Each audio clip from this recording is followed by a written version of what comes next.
Friends, chemistry 12 आयनिक crystal. वैसे crystal जब दो प्रकार के आयनों से बना होता है, इसमें एक इलेक्ट्रॉन के डोनेटर होते हैं और एक एक्सेप्टर होते हैं। ये इलेक्ट्रॉन का डोनेटर है, ये आपका एक्सेप्टर है।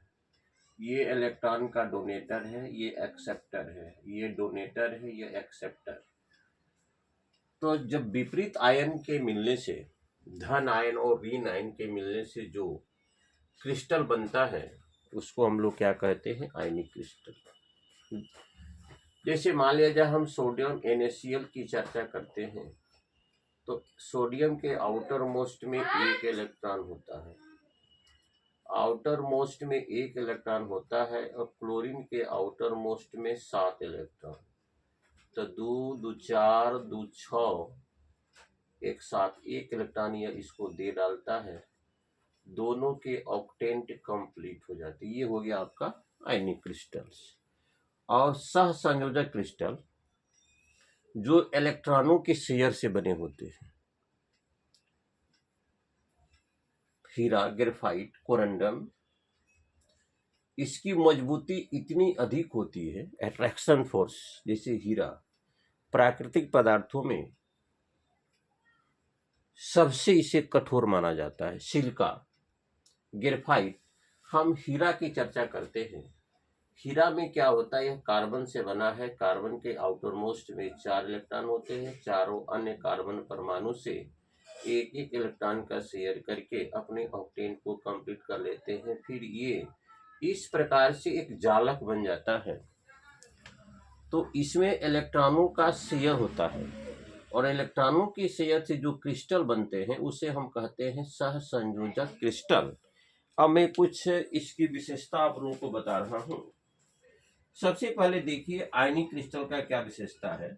यह कठोर एवं भंगुर होता है। आपने देखा होगा नमक क्या होता है? कठोर एवं भंगुर होता है।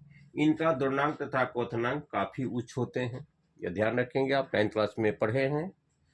और उसके बाद ठोस अवस्था में विद्युत के कुचालक, परंतु गलित अवस्था में विद्युत के सुचालक होते हैं। नमक सॉलिड स्टेट में विद्युत का कंडक्ट नहीं करेगा, लेकिन उसको पानी में डाल दिया जाए तो अपने आयनों में कन्वर्ट हो जाता है और आसानी से विद्युत को कंडक्ट करता है। अब चलिए सहसंयोजक क्रिस्टल का मुख्य विशेषताएं क्या है। यह ठोस कणों के बीच सहसंयोजक आबंध होते हैं और काफी मजबूत होते हैं। इसलिए हीरा को, डायमंड को और ग्रेफाइट में एक इलेक्ट्रॉन स्वतंत्र स्टेट में होता है, इसलिए उसे मतलब वह विद्युत का सुचालक होता है। लेकिन डायमंड, हीरा का कुचालक, विद्युत का कुचालक होता है, और सिलिका सेमी कंडक्टर होता है। तो इसकी प्रमुख विशेषताएं क्या है? यह प्रायः बहुत कठोर होते हैं। इनका द्रव्यंक तथा क्वथनांक काफी उच्च होता है। इनका अपवर्तनांक भी उच्च होता है। अपवर्तनांक जिसके कारण कि हीरा, डायमंड एक इंद्रधनुष की मनोरम छवि को उत्पन्न करता है। अपवर्तनांक उच्च होने के कारण लाइट का टोटल रिफ्लेक्शन होता है, जिसके कारण हीरा इंद्रधनुष की मनोरम छवि को उत्पन्न कर देता है, जिसके कारण इसका उपयोग आभूषण बनाने में होता है, ग्लास को काटने में होता है, ग्राइंडिंग करने में होगा, बहुत सारे इसके उपयोग से हैं। और ग्रेफाइट को छोड़कर अन्य सभी विद्युत के कुचालक होते हैं। ये एक्सेप्शन में हुआ। सारे अधातु विद्युत के कुचालक होते हैं। सारे अधातु विद्युत के कुचालक होते हैं, लेकिन ग्रेफाइट क्या होता है? विद्युत का सुचालक होते हैं। एक प्रकार का एक्सेप्शन है, एक प्रकार का अपवाद है।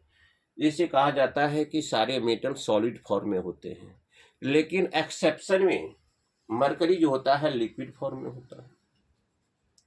जैसे अधातु में कहा जाता है कि सारे अधातु सॉलिड या गैस फॉर्म में होते हैं, लेकिन ब्रोमीन क्या होता है? रूम टेम्परेचर पर लिक्विड फॉर्म में होता है। तो डियर स्टूडेंट्स, आज का ये हमारा टॉपिक्स रहा। इसको लाइक, शेयर, सब्सक्राइब करेंगे। मैं उम्मीद करता हूं कि आप मुझे प्रोत्साहित जरूर करेंगे। Thank you very much.